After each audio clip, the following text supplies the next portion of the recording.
Hello everyone, welcome to study IQ PCS। आप जानते हैं कि यूपी पुलिस कांस्टेबल एग्ज़ाम की भर्ती आज नोटिफिकेशन उसका आ गया है फाइनली 5 साल के बाद। बहुत ही सुनहरा मौका है, 60,000 से ज़्यादा आपके पास वैकेंसी हैं और इसका पूरा जो सिलेबस है हम आपको कवर कराएंगे स्टडी IQ PCS चैनल पर।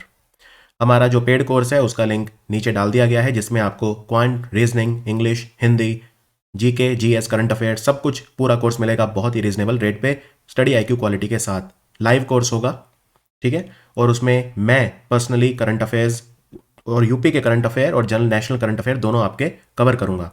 तो उसी क्रम में यूपी के करंट अफेयर मैं आपके लिए कुछ वीडियोस यूट्यूब पर भी बना रहा हूं। तो ये उसका पहला वीडियो है।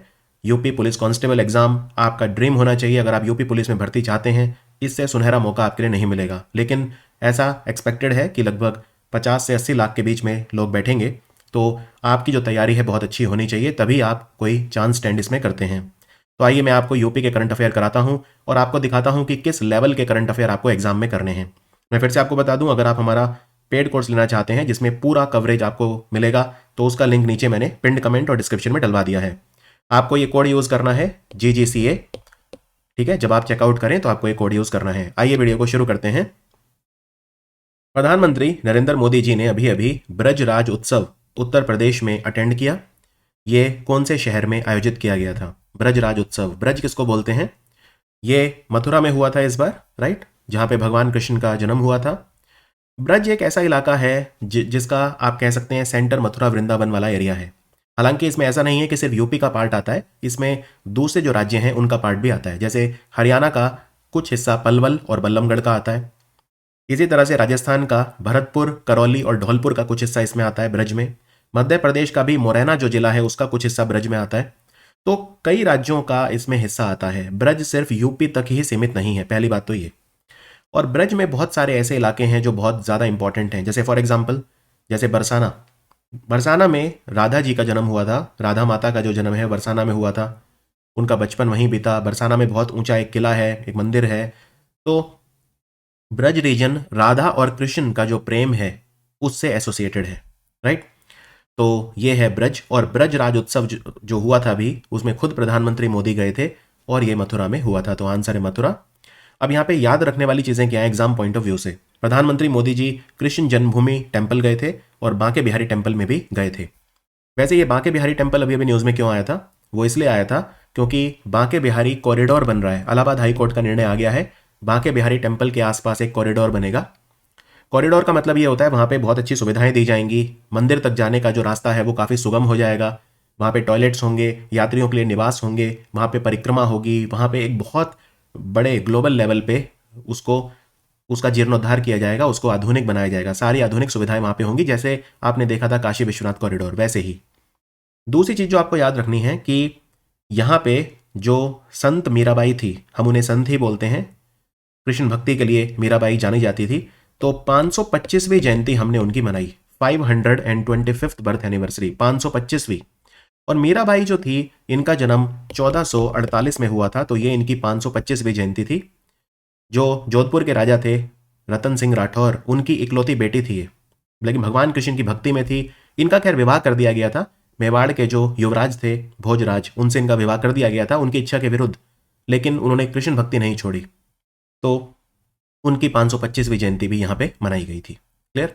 बाकी हेमा मालिनी ने परफॉर्म किया था ब्रजराज उत्सव। और ब्रजराज उत्सव का उद्घाटन किसने किया? इसका शुभारंभ किया सांसद हेमा मालिनी और कैबिनेट मंत्री चौधरी लक्ष्मी नारायण जी के द्वारा। तो इसका उद्घाटन इन दोनों के द्वारा किया गया था। चलिए आगे बढ़ते हैं। तो थोड़ा सा जब आप पढ़ें करंट अफेयर्स को तो डेप्थ में पढ़ें, राइट, जिससे कोई चांस आप ना लें। उत्तर प्रदेश की सरकार ने CSIR यानी council of scientific and industrial research और DRDO यानी defence research and development organisation के साथ मिलकर यह निर्णय लिया है कि वो बल्क ड्रग पार्क बनाएंगे।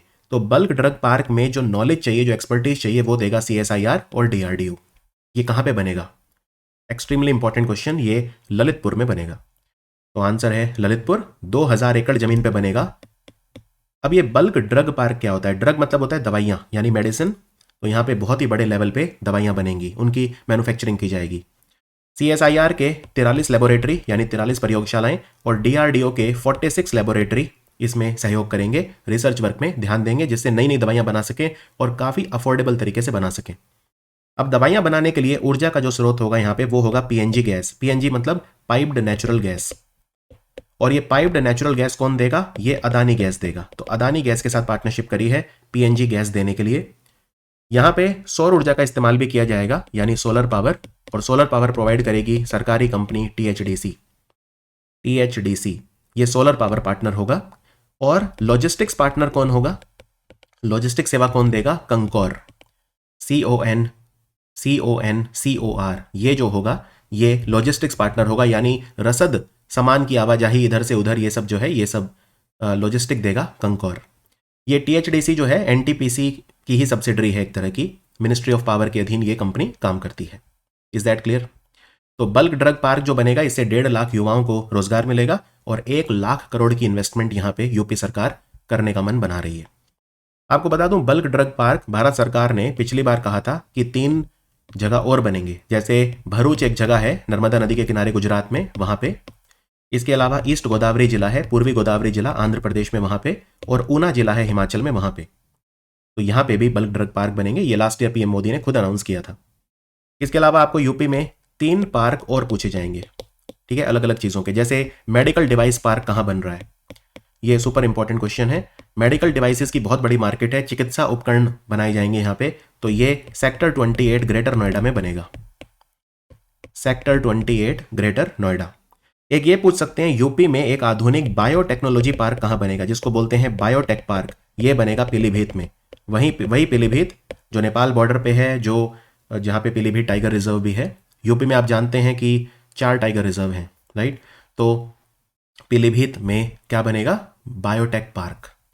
इसके अलावा एक बहुत बड़ा मेगा टेक्सटाइल पार्क भी यूपी में बन रहा है। भारत में कपड़े बनाने के लिए 7 मेगा टेक्सटाइल पार्क बन रहे हैं, उनमें से एक बन रहा है लखनऊ में। और अगर पूछें लखनऊ में कहां, तो मलिहाबाद तहसील, वही मलिहाबाद जहां का आम बहुत मशहूर है, मलिहाबादी आम जिसे कहते हैं। तो लखनऊ के मलिहाबादी तहसील में ये सेटअप किया जाएगा। तो ये भी मैं चाहता हूं 3-4 पार्क जो मैंने आपको एक्स्ट्रा बताए हैं, ये ध्यान रखिए। तो बल्क ड्रग पार्क स्कीम हमारी सेंट्रल सेक्टर स्कीम है। अच्छा, अगर आपसे ये पूछें ये बल्क ड्रग पार्क बनाएगा कौन यूपी में, ललितपुर में, तो इसे बनाएगा हमारा ministry of chemical and fertiliser, यानी रसायन और उर्वरक मंत्रालय। रसायन और उर्वरक मंत्रालय। और ये बल्क ड्रग पार्क योजना में पूरा खर्चा हमारी केंद्र सरकार करती है। यूपी की जेब से एक पैसा भी नहीं जाएगा, क्योंकि ये एक सेंट्रल सेक्टर स्कीम है, केंद्रीय विभाग की स्कीम है। तो ये स्कीम 2020-2021 से लेके 2024-2025 तक चल रही है। तो आप ये एक्सपेक्ट कर सकते हैं कि लगभग 2025 से पहले ही ये जो बल्क ड्रग पार्क है ये बनके पूरा हो जाएगा। और अगर आपसे पूछें पूरे भारत का पहला बल्क ड्रग पार्क कहां बन रहा है, तो वो भरूच गुजरात में। भरूच गुजरात में भारत का पहला बल्क ड्रग पार्क जो है वो बन रहा है। अभी अभी ग्लोबल फिशरीज कॉन्फ्रेंस हुआ, यानी वैश्विक मत्स्य पालन सम्मेलन। ये कहां पे हुआ? सबसे पहला क्वेश्चन तो ये अहमदाबाद में हुआ। वही आपसे इसमें पूछा है। इसमें उत्तर प्रदेश को बेस्ट इनलैंड राज्य का अवार्ड मिला। इनलैंड मतलब अंतर्देशीय। अगर मैं भारत का नक्शा बनाऊं, मेरी बहुत अच्छी ड्राइंग तो नहीं है, ठीक है, तो इसमें अगर आप देखें, ये जो हमारे दक्षिण भारत के जो राज्य हैं, इनका बॉर्डर यानी इनकी तट रेखा लगती है, इनका समुद्र से लगती है। ये हमारा जो है अरब सागर है, अरेबियन सी, और ये है हमारी बंगाल की खाड़ी यानी बे ऑफ बंगाल। तो ये तो तट से लगते हैं, लेकिन जो अंदर है, जिनका तट रेखा नहीं है, आप जानते हैं यूपी किसी समुद्र से तो लगता नहीं है, उसको बोलते हैं अंतर्देशीय यानी इनलैंड। तो इसमें मछली पालन में अलग अलग कैटेगरी बनाई गई। मैं आपको विनर हर कैटेगरी के बता देता हूं। मैरीन राज्य मतलब जो समुद्र से लगता है, तो आंध्र प्रदेश बेस्ट मैरीन राज्य रहा मछली पालन में 2023। उत्तर प्रदेश रहा बेस्ट अंतर्देशीय राज्य। असम रहा बेस्ट हिमालयी या पूर्वोत्तर का राज्य। और जिलों की भी रैंकिंग निकाली गई। तो जिलों में अगर मैरीन राज्य की बात करूं तो रामनाथपुरम जिला तमिलनाडु का। अगर मैं अंतर्देशीय जिलों की बात करूं तो मध्य प्रदेश का सियोनी। और अगर मैं हिमालयी या पूर्वोत्तर जिलों की बात करूं तो असम का कामरूप। इसके अलावा यूनियन टेरिटरीज में भी एक कैटेगरी है। यूनियन टेरिटरी में बेस्ट जिला कौन सा रहा, तो वो रहा जम्मू कश्मीर का अनंतनाग। तो ये सारे अवार्ड आपको याद रखने हैं। और ये जो अवार्ड दिए गए थे वर्ल्ड फिशरीज डे के उपलक्ष्य में दिए गए थे। वर्ल्ड फिशरीज डे यानी विश्व मत्स्य पालन दिवस, जो 21 नवंबर को मनाया जाता है। वैसे भारत सरकार की एक योजना भी है जिसको बोलते हैं प्रधानमंत्री मत्स्य संपदा योजना। इसमें हमारा टारगेट क्या है? इसमें हमारा टारगेट ये है कि भारत में 2024-25 तक 220 लाख टन मछली पालन होना चाहिए और 2024-25 तक हमारा मछली का जो एक्सपोर्ट है वो 1 लाख करोड़ टच कर जाना चाहिए।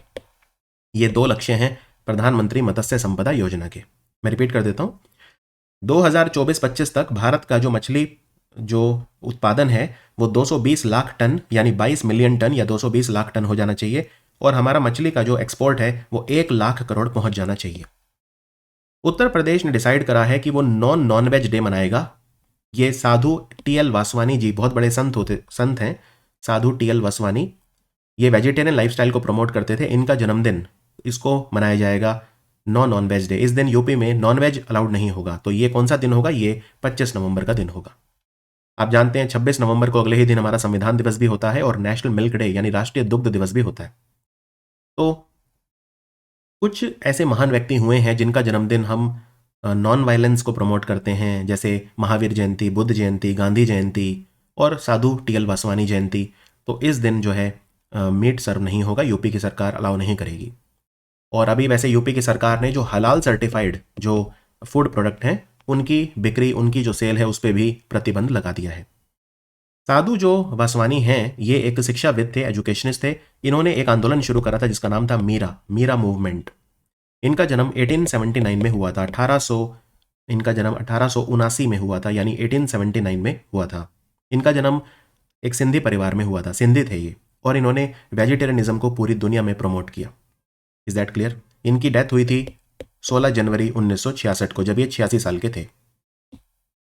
उत्तर प्रदेश की सरकार ने डिसाइड करा है कि वो भारत का पहला टेलीकॉम सेंटर ऑफ एक्सीलेंस बनाएगी, यानी उत्कृष्टता केंद्र बनाएगी दूर संचार क्षेत्र में, जहां पे 5G 6G वगैरह पे रिसर्च होगा। ये कहां पे सेटअप किया जाएगा? ये IIT रुड़की में सेटअप किया जाएगा। अब आप कहेंगे कि सर रुड़की तो उत्तराखंड में आता है। आपकी बात बिल्कुल ठीक है, लेकिन रुड़की का एक कैंपस, IIT रुड़की का एक कैंपस सहारनपुर में भी है, पश्चिमी यूपी सहारनपुर। तो सहारनपुर में भी IIT रुड़की का कैंपस है, वहां पे ये सेटअप किया जाएगा। इसमें 30 करोड़ रुपए का खर्चा आएगा। यहाँ पे 5G और 6G के ऊपर रिसर्च किया जाएगा। ये भारत का पहला टेलीकॉम सेंटर ऑफ एक्सीलेंस होगा। अभी अभी नीति आयोग ने डेल्टा रैंकिंग निकाली एस्पिरेशनल ब्लॉक प्रोग्राम की। इसमें पहले रैंक किसे मिली, फर्स्ट कौन रहा? देखिए, अगर आप बात करें एस्पिरेशनल मतलब क्या होता है? एस्पिरेशनल मतलब होता है आकांक्षी। जैसे भारत में आकांक्षी जिले हैं, आकांक्षी जिले मतलब जो उतने ग्रो नहीं कर पाए, जो पिछड़े जिले हैं। तो पिछड़ा वर्ड यूज करना आसान नहीं लगता कि कोई जिला पीछे रह गया इकोनॉमिक प्रोग्रेस में, एजुकेशन में, तो हम आकांक्षी जिला उसे कहते हैं। तो आकांक्षी अगर आप उसकी बात करें, ब्लॉक्स की बात करें, जैसे जिले निकाले गए नीति आयोग के द्वारा कि आकांक्षी जिले, वैसे ही आकांक्षी ब्लॉक भी। तो आकांक्षी ब्लॉक की अगर मैं बात करूं तो पूरे इंडिया में नंबर 1 था तिरयानी ब्लॉक। ये कुमारम भीम आसिफाबाद जिला तेलंगाना में आता है। और दूसरे नंबर पे इसमें जो रहा वो यूपी का रहा, वो था कौशंबी ब्लॉक, जो कौशंबी जिला यूपी में आता है। यानी पूरे भारत में जितने भी हमारे आकांक्षी ब्लॉक हैं, और आकांक्षी ब्लॉक कितने हैं? 500। हमारे 500 ऐसे ब्लॉक हैं जिनका हम विकास करने की कोशिश कर रहे हैं, क्योंकि काफी पीछे रह गए हैं। और ये 500 ब्लॉक जो हैं, इनमें नंबर 1 रहा तेलंगाना का तिरयानी ब्लॉक और दूसरे नंबर पर रहा यूपी का कौशंबी ब्लॉक विकास में। तो ये नीति आयोग की खुद डेल्टा रैंकिंग निकालती है वो। और इसमें जो ब्लॉक हैं उन्हें ज्योग्राफिकली भी 6 जोन में डिवाइड किया गया। तो एक रैंकिंग अलग से जो है जोन वाइज भी निकाली है। तो अगर मैं नॉर्दर्न इंडियन स्टेट्स की बात करूं तो नंबर 1 और नंबर 2 दोनों पे यूपी के ब्लॉक थे। पहला नंबर पे था हरैया ब्लॉक बस्ती जिला यूपी, और दूसरे नंबर पे था वर्नो ब्लॉक जो गाजीपुर यूपी। क्लियर? तो नॉर्दर्न जो इंडियन स्टेट पूरे भारत को 600 में बांटा गया, उसमें एक अलग रैंकिंग आई थी नॉर्दर्न इंडियन स्टेट की, और एक ओवरऑल इंडिया में नंबर 2 पे जो रहा वो भी यूपी का रहा। तो दोनों जो हैं आप याद रखिए। और ये जो ब्लॉक हैं, इसी तरह से एस्पिरेशनल जो जिले हैं उनकी रैंकिंग भी आई है। तो एस्पिरेशनल अगर जिलों की बात करें तो रायगढ़ जिला उड़ीसा में उसने सबसे ज़्यादा ग्रोथ दिखाई, और जमुई जो है बिहार में उसने दूसरे नंबर पर सबसे ज़्यादा ग्रोथ दिखाई। ठीक है, रायगढ़ जिला उड़ीसा, और ये रैंकिंग आई है अक्टूबर 2023 में। तो काफ़ी लेटेस्ट रैंकिंग है ये। अभी प्रधानमंत्री मोदी जी ने स्वर वेद महामंदिर का उद्घाटन किया। कहां पे किया? स्वर वेद महामंदिर ये बना है अभी वाराणसी में। तो इसका आंसर है वाराणसी। ये इसको स्वर वेद महामंदिर क्यों बोलते हैं, और ये सज्जन कौन है जिनकी प्रतिमा का अनावरण कर रहे हैं प्रधानमंत्री मोदी? देखिए, ये जो सज्जन हैं इन्होंने विहंगम योग की शुरुआत करी। एक खास तरह का योग होता है विहंगम योग, और विहंगम योग की शुरुआत इन्होंने करी 100 साल पहले। विहंगम योग संस्थान, इनका नाम था सद्गुरु सदाफल देवजी महाराज। तो ये जो मूर्ति है ये सदाफल देवजी महाराज जी की है। ये 19वीं शताब्दी के धार्मिक गुरु, संत और कवि थे। तो इन्होंने आज से 100 साल पहले विहंगम योगा की शुरुआत करी थी। और ये जो स्वर वेद है, ये इन्होंने किताब लिखी थी, एक महाकाव्य लिखा था जिसका नाम था स्वर वेद, इसलिए इसको स्वर वेद महामंदिर बोलते हैं। यहाँ पे 20,000 लोग एक साथ बैठकर मेडिटेशन कर सकते हैं। 7 फ्लोर हैं इसमें, बहुत ही भव्य। तो वाराणसी जो जिला है वहाँ पे एक जगह है उमराहा, वहाँ पे ये सेटअप किया गया है। दुनिया का सबसे बड़ा मेडिटेशन सेंटर है ये। खुद प्रधानमंत्री मोदी ने जो है इसका उद्घाटन किया, राइट। तो वेरी इंपॉर्टेंट। ये वाराणसी शहर से 12 किलोमीटर दूर पड़ता है उमराहा जो एरिया है, और 3 लाख स्क्वायर फीट में ये बना है। सोचिए कितना बड़ा होगा ये। इसकी नींव रखी थी 2004 में 2 संतों ने मिलकर, सदगुरु आचार्य स्वतंत्र देव और संत प्रवर विज्ञान देव। और फाइनली ये 19 साल में बनके तैयार हो गया है। संत सदाफल देवजी महाराज जी को समर्पित है, जो विहंगम योग के प्रतिपादक थे, फाउंडर थे। और 100th एनिवर्सरी विहंगम योग की हो गई है। प्रधानमंत्री मोदी जी ने काशी तमिल संगमम के दूसरे चरण का उद्घाटन किया। कौन से घाट पे? वाराणसी के। तो ये नमो घाट पे किया, तो आंसर है नमो घाट। आपको बता दूं, ये जो काशी तमिल संगमम है ये है क्या, और इसको हमारा कौन सा मंत्रालय चलाता है? तो इसको हमारा शिक्षा मंत्रालय चलाता है, क्योंकि काशी तमिल संगमम जो है ये एक भारत श्रेष्ठ भारत का हिस्सा है। ये योजना हमारे शिक्षा मंत्रालय ने 2015 में शुरू करी थी। काशी मतलब वाराणसी, जिसको बनारस भी बोलते थे पहले। तो काशी तमिल, तो तमिलनाडु और काशी, इन दोनों के बीच में बहुत पुराने सांस्कृतिक रिश्ते हैं, तो उसी का सांस्कृतिक आदान प्रदान होता है इसमें तमिलनाडु से, पुदुचेरी से लोग आते हैं और वो वाराणसी को विजिट करते हैं। वाराणसी को ही नहीं बल्कि वो साथ ही साथ प्रयागराज और अयोध्या को भी विजिट करते हैं। तो इस बार ऐसा माना जा रहा है कि 1400 लोग होंगे, वो विजिट करेंगे इन एरियाज़ को, और सांस्कृतिक आदान प्रदान होगा। वो वहाँ की संस्कृति, वहाँ के कल्चर, कुजीन यानी भोजन, इन सब की स्टडी करेंगे। तो ये शिक्षा मंत्रालय चलाता है काशी तमिल संगमम। अगर आपको याद हो, एक और संगमम भी चलाया था शिक्षा मंत्रालय ने, जिसका नाम था सौराष्ट्र तमिल संगमम। सौराष्ट्र एक एरिया है गुजरात में, तो सौराष्ट्र और तमिलनाडु के बीच में भी बहुत पुराने सांस्कृतिक रिश्ते हैं। और एक ट्रेन भी प्रधानमंत्री मोदी ने हरी झंडी दिखाई, जो थी काशी तमिल संगमम एक्सप्रेस, जो चलेगी काशी यानी वाराणसी से कन्याकुमारी तक। तो उसको भी एक हरी झंडी प्रधानमंत्री मोदी ने दिखाई थी। समझ में आया आपको ये? तो ये आपको ध्यान रखना है कि कौन सा मंत्रालय चलाता है। तो पहला जब काशी तमिल संगमम हुआ था, पिछले साल हुआ था, 16 नवंबर से 16 दिसंबर तक। और इसमें कौन से 2 इंस्टीट्यूट हैं जो अपनी भागीदारी करते हैं? IIT मद्रास, तमिलनाडु की तरफ से IIT मद्रास, और वाराणसी में IIT BHU यानी Banaras Hindu university, IIT BHU, ये दोनों अपनी भागीदारी करते हैं। अभी उत्तर प्रदेश का परफॉर्मेंस कैसा रहा? उत्तर प्रदेश कौन सी कैटेगरी में रहा? लीड्स इंडेक्स आया है, यानी logistics ease across different states. ये 5वीं बार आया है। भारत में जो लॉजिस्टिक्स कॉस्ट है, सामान को एक जगह से दूसरी जगह पहुंचाने में जो खर्चा सरकार करती है, वो लगभग 14% ऑफ द GDP है। हमें इसको कम करके 8% ऑफ द GDP पे लेके आना है, जैसा कि विकसित देशों में होता है। तो लीड्स बताता है कौन सा ऐसा भारत का राज्य है जिसमें कनेक्टिविटी बहुत अच्छी है, मल्टी मॉडल कनेक्टिविटी, यानी जहाज मतलब जरूरी नहीं समुद्र में चले, जहाज मतलब नदी में। जैसे आप जानते हैं प्रयागराज से हल्दिया राष्ट्रीय जलमार्ग 1 है। तो यूपी में काफ़ी अच्छी कनेक्टिविटी है, नए नए एयरपोर्ट बन रहे हैं यूपी में, राइट। तो यूपी जो है वो कौन सी श्रेणी में रहा? वो रहा अचीवर, सबसे अच्छी श्रेणी में रहा। मैं आपको दिखा देता हूँ, ये देखिए, ये लिस्ट है लीड्स इंडेक्स में। तो इसमें राज्यों को, हमारे और यूनियन टेरिटरी को 4 भागों में बांटा है। एक तो तटीय यानी कोस्टल, एक है लैंड लॉक्ड जिनका समुद्र से वो नहीं लगता कोई भी कोस्ट, पूर्वोत्तर राज्य और यूनियन टेरिटरी। तो अचीवर जो रहे, अचीवर के बाद आते हैं फास्ट मूवर यानी जो बहुत तेजी से ग्रो कर रहे हैं, और जो पीछे रह गए हैं वो है एस्पायरर यानी आकांक्षी। तो अगर आप देखें यूपी लैंड लॉक्ड वाली कैटेगरी में है, तो इसमें 4 राज्य अचीवर हैं, हरियाणा, पंजाब, तेलंगाना और यूपी। तो यूपी अचीवर जो है उसकी श्रेणी में रहा लीड्स रिपोर्ट के मुताबिक, राइट। तो ये इंडेक्स किसने दिया? ये इंडेक्स दिया हमारे ministry of commerce and industry यानी वाणिज्य और उद्योग मंत्रालय ने दिया। वाणिज्य और उद्योग मंत्रालय ने दिया अचीवर, फास्ट मूवर और एस्पायरर, तो 3 चीज। और ये इंडेक्स जब बना तो इसमें कौन कौन सी चीजों का आकलन किया गया? तो 3 स्तंभ हैं इसके इंडेक्स के। एक तो है लॉजिस्टिक इंफ्रास्ट्रक्चर जो है उसकी क्वालिटी कैसी है, लॉजिस्टिक इंफ्रास्ट्रक्चर की क्वालिटी कैसी है। दूसरा, जो लॉजिस्टिक सेवाएं हैं उनकी क्वालिटी कैसी है, लॉजिस्टिक सर्विसेज की क्वालिटी कैसी है। और तीसरा, रेगुलेटरी एनवायरनमेंट कैसा है, यानी जो सरकार है उसका किस तरह से, किस लेवल पे सपोर्ट रहता है। तो इन 3 चीजों को मिला के ये इंडेक्स कैलकुलेट किया जाता है। Is that understood? और आपको ये भी बता दूं, एक वर्ल्ड बैंक जो है उसने भी इंडेक्स दिया था, लॉजिस्टिक्स परफॉर्मेंस इंडेक्स, की पूरी दुनिया में भारत कहाँ स्टैंड करता है लॉजिस्टिक्स के मामले में। तो इसमें नंबर 1 सिंगापुर था, भारत की रैंक थी 38 139 कंट्रीज में।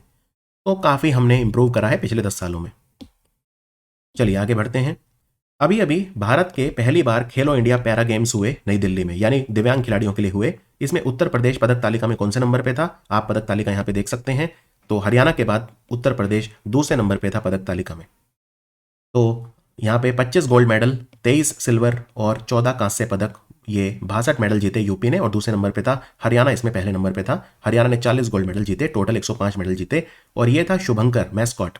ये एक चिड़िया है जिसका नाम है उज्ज्वला। तो उज्ज्वला नाम की जो चिड़िया है उसे पैरा गेम्स का शुभंकर यानी मैस्कॉट बनाया गया। और इसी साल मैं 2023 की अगर बात करूं तो यूपी में खेलो इंडिया एक और गेम्स हुए थे, यूनिवर्सिटी गेम्स, खेलो इंडिया यूनिवर्सिटी गेम जो हुए थे। और ये दिल्ली में कितने स्टेडियम में हुआ ये इवेंट? ये 3 स्टेडियम में हुआ, इंदिरा गांधी स्टेडियम, जवाहरलाल नेहरू स्टेडियम और तुगलकाबाद शूटिंग रेंज। 7 डिसिप्लिन्स में खिलाड़ियों ने कम्पीट किया, para athletics, para shooting, para तीरंदाजी, para football, badminton, table tennis और भारोत्तोलन यानी वेट लिफ्टिंग। और पहली बार ये पैरा खिलाड़ियों के लिए गेम्स हुए हैं, राइट।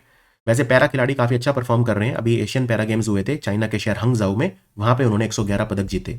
तो हमारे पैरा खिलाड़ी जो हैं वो काफ़ी अच्छा परफॉर्म कर रहे हैं। तो खेलो इंडिया गेम्स भी कई तरह के होते हैं, जैसे खेलो इंडिया यूथ गेम्स होते हैं। खेलो इंडिया यूथ गेम कहाँ पे हुए थे इस साल? 2023 में मध्य प्रदेश। और अगले साल कहाँ पे होंगे? 2024 में तमिलनाडु में होंगे। खेलो इंडिया यूनिवर्सिटी गेम कहाँ पे हुए थे? यूपी में 2023 में। अगले साल कहाँ होंगे? गुवाहाटी असम में होंगे 2024 में। एक खेलो इंडिया विंटर गेम्स भी होते हैं जो गुलमर्ग में होते हैं हर साल, जम्मू कश्मीर में। अभी अभी आईआईटी कानपुर के साथ मिलकर भारत का कौन सा बैंक है जिसने स्कूल ऑफ सस्टेनेबिलिटी लॉन्च करा है? तो ये है कोटक महिंद्रा बैंक, जिसके अशोक वसवानी नए मैनेजिंग डायरेक्टर बने हैं।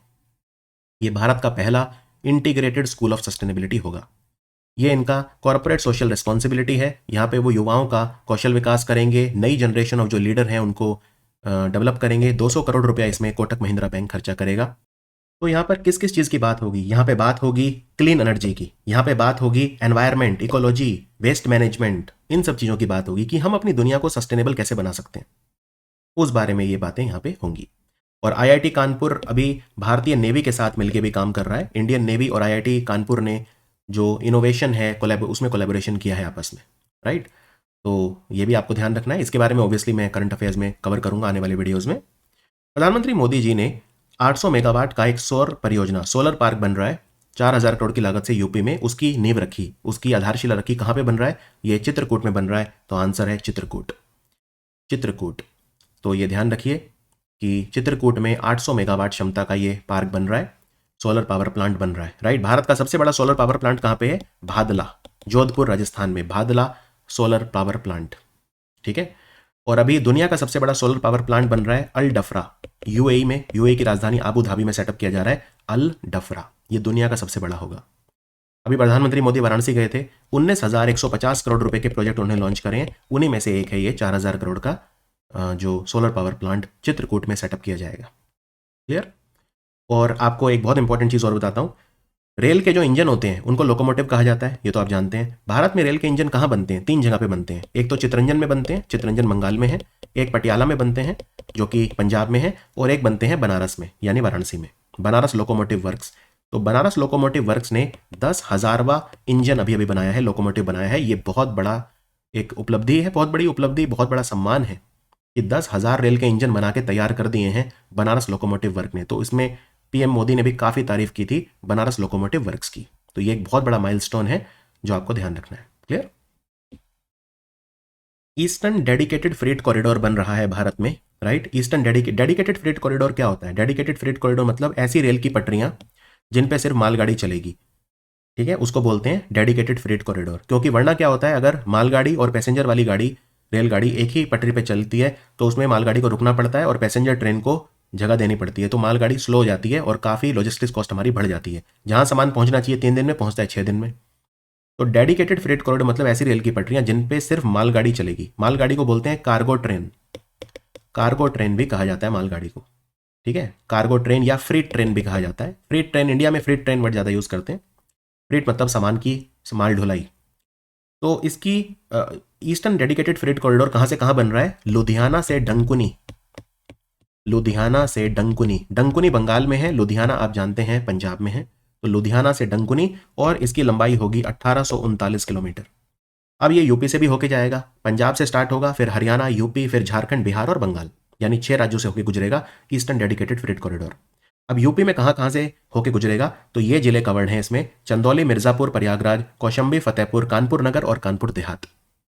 तो यूपी वाला सेक्शन इनॉग्रेट करा है कहां से कहां तक, न्यू दीनदयाल उपाध्याय जंक्शन से न्यू भाऊपुर जंक्शन तक। इसकी लंबाई कितनी है, जो यूपी वाला पार्ट है इस फ्रेट कॉरिडोर का, तो 402 किलोमीटर, 402 किलोमीटर लंबाई है। ये स्ट्रेच प्रधानमंत्री मोदी ने उसका उद्घाटन किया, न्यू दीनदयाल उपाध्याय जंक्शन से न्यू भाऊपुर जंक्शन तक। और इसमें 10,903 करोड़ रुपए का खर्चा आया है टोटल, 10,903 करोड़। इससे पहले आपको बता दूं, लुधियाना से सोननगर तक ये बनके तैयार है, अब सोननगर से आगे डंकुनी तक इसे खींचा जाएगा। अंडरस्टूड? तो ये ध्यान रखना है आपको। चलिए आगे बढ़ते हैं। प्रधानमंत्री नरेंद्र मोदी जी ने, एक क्वेश्चन इसमें यह भी आ सकता है, ये डेडिकेटेड फ्रेट कॉरिडोर बना कौन रहा है, तो इसे कंपनी बना रही है dedicated freight corridor corporation of India limited. ये हमारे रेल मंत्रालय के अधीन काम करने वाली कंपनी है, DFCCIL। प्रधानमंत्री नरेंद्र मोदी जी ने अभी जो काशी तमिल संगमम हुआ था वहां पे हिंदी में स्पीच दी, लेकिन ऑटोमेटिकली वो तमिल में ट्रांसलेट हो गई। तो कौन सा ट्रांसलेशन टूल उन्होंने यूज करा, उन्होंने भाषिनी को यूज किया। भाषिनी टूल बनाया है हमारे मिनिस्ट्री ऑफ इलेक्ट्रॉनिक्स और IT ने, भाषिनी। तो भाषिनी ऑटोमेटिक ट्रांसलेशन की उसने हिंदी से तमिल में काशी तमिल संगमम में, तो जो तमिल स्पीकिंग ऑडियंस बैठी थी वो भी आसानी से समझ पाई कि प्रधानमंत्री मोदी जी क्या बोल रहे हैं। और भाषिनी को चलाने के लिए एक खास संगठन बनाया है जिसका नाम है digital India Bhashini division, digital India Bhashini division, जो डिजिटल इंडिया और भाषिनी ने मिलकर बनाया है। यह भी अगेन मिनिस्ट्री ऑफ इलेक्ट्रॉनिक्स और IT के अधीन आता है। तो भाषिनी, अगर आपसे पूछें कि भाषिनी की फुल फॉर्म क्या है, जी हाँ, भाषिनी की भी एक फुल फॉर्म है। वो क्या है, वो मैं आपको बताता हूं। वो है भाषा इंटरफेस फॉर इंडिया, भाषा इंटरफेस फॉर इंडिया, ये भाषिनी की फुल फॉर्म है। चलिए आगे बढ़ते हैं।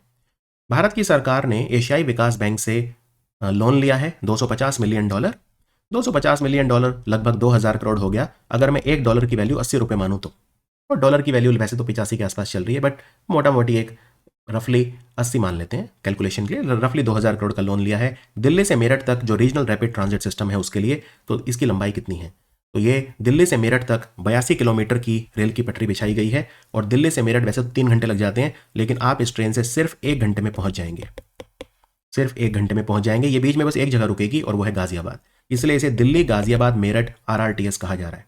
अब इसमें बहुत सारे क्वेश्चन आ सकते हैं, क्या क्या, कि RRTS के दूसरे नाम क्या है। पहले इसका नाम रखा गया रैपिडेक्स, लेकिन प्रधानमंत्री मोदी ने अब इसका नाम रख दिया है नमो भारत। ये जो ट्रेन चलेंगी इनका नाम नमो भारत ट्रेन होगा। इसको अब RRTS नहीं कहेंगे, RRTS मतलब रीजनल रैपिड ट्रांजिट सिस्टम नहीं कहेंगे, अब इसे नमो भारत ट्रेन कहेंगे। बहुत सेफ ट्रेन होंगी ये, मतलब इनकी स्पीड 180 किलोमीटर प्रति घंटे तक जा सकती है। और इस प्रोजेक्ट में खर्चा आया है लगभग 30,274 करोड़। इसकी नींव प्रधानमंत्री मोदी ने मार्च 2019 में रखी थी, और अब मार्च 2024 आने वाला है, तो 5 साल में ये लगभग बनके तैयार होगा। और आपको यहाँ पे ये भी बताना चाहूंगा, इसे बना कौन रहा है, ये ट्रेन कौन बना रहा है, इसे फ्रांस की कंपनी बना रही है जिसका नाम है एल्स्टॉम। रेल के डब्बे बना रही है फ्रांस की कंपनी एल्स्टॉम। कहाँ पे बना रही है, भारत में सावली, एक जगह आती है सावली जो गुजरात में है। ये रेल के डब्बे भारत में सावली गुजरात में बन रहे हैं। ये था हमारा यूपी के जो करंट अफेयर है उनका सेट नंबर 1। इस वीडियो को देखने के बाद आपको एक आइडिया हो गया होगा कि किस लेवल की डेप्थ आजकल के एग्जाम में चाहिए होती है। और देखिए, जो एग्जाम जिसकी 6 साल बाद वैकेंसी आ रही है और जिसमें कम से कम 50 से 80 लाख लोग बैठेंगे, उसमें आप रिस्क नहीं ले सकते क्वालिटी का। तो मेरी आपसे यही वो रहेगी कि अगर आप एक सीरियस स्टूडेंट हैं, सीरियस एस्पिरेंट हैं, हमारा बहुत ही रीजनेबल प्राइस में कोर्स है, पेड कोर्स, आप उसको खरीद सकते हैं। उसमें पूरा कोर्स हम कवर करेंगे, पूरा 100% कोर्स हिंदी तक, हिंदी, क्वांट, रीजनिंग, इंग्लिश, काफ़ी हाई लेवल के फैकल्टी हैं हमारे। और ये लाइव कोर्स होगा बाय द वे, ये प्री रिकॉर्डेड नहीं होगा। हाँ, मेरे जो करंट अफेयर रहेंगे उसमें नेशनल करंट अफेयर रहेंगे, यूपी के करंट अफेयर, वो सारे जैसे आपने ये वीडियो देखा वैसे ही प्री रिकॉर्डेड रहेंगे। उसका जो लिंक है वो मैंने नीचे डिस्क्रिप्शन में दे दिया है, उस पर क्लिक करके उसे फटाफट बाय कर सकते हैं। और आपको कोड यूज़ करना है GGCA, तो आपको हैवी डिस्काउंट भी मिलेगा। GGCA पूरा कैपिटल में है, कोई बीच में गैप नहीं है। तो आपसे विदा लेता हूँ। ये वीडियो आपको कैसा लगा, लेकिन वीडियो मैं ख़त्म करने से पहले आपसे कुछ सवाल पूछना चाहता हूँ। अगर आपने वीडियो अच्छे से देखा है तो आप मुझे बताएंगे, ठीक है। चलिए, मेरा पहला सवाल यूपी में बल्क ड्रग पार्क कहाँ बन रहा है? बल्क ड्रग पार्क कहाँ बन रहा है? दूसरा सवाल, कौन सी महान अभी कौन सी महान विभूति, कौन महान संत हैं जिनका जन्मदिन नॉन वेज डे के रूप में मनाया जाएगा? उन संत का नाम आपको बताना है। यूपी में भारत का पहला टेलीकॉम सेंटर ऑफ एक्सीलेंस कहाँ पे स्थापित किया जा रहा है? ये मेरा तीसरा सवाल है। मेरा चौथा सवाल है कि जो लीड्स रिपोर्ट आई थी वो कौन से मंत्रालय ने दी है? मेरा आखिरी सवाल, खेलो इंडिया पैरा गेम्स जो हुए थे उसमें शुभंकर क्या है, उसमें मैस्कॉट क्या है? अगर आपने वीडियो अच्छे से देखा है तो मैं उम्मीद करता हूं आप इन क्वेश्चंस के आंसर बता पाएंगे। सेट 2 मैं बहुत जल्दी अपलोड करूंगा। Thank you for watching UP current affairs for UP police constable exam.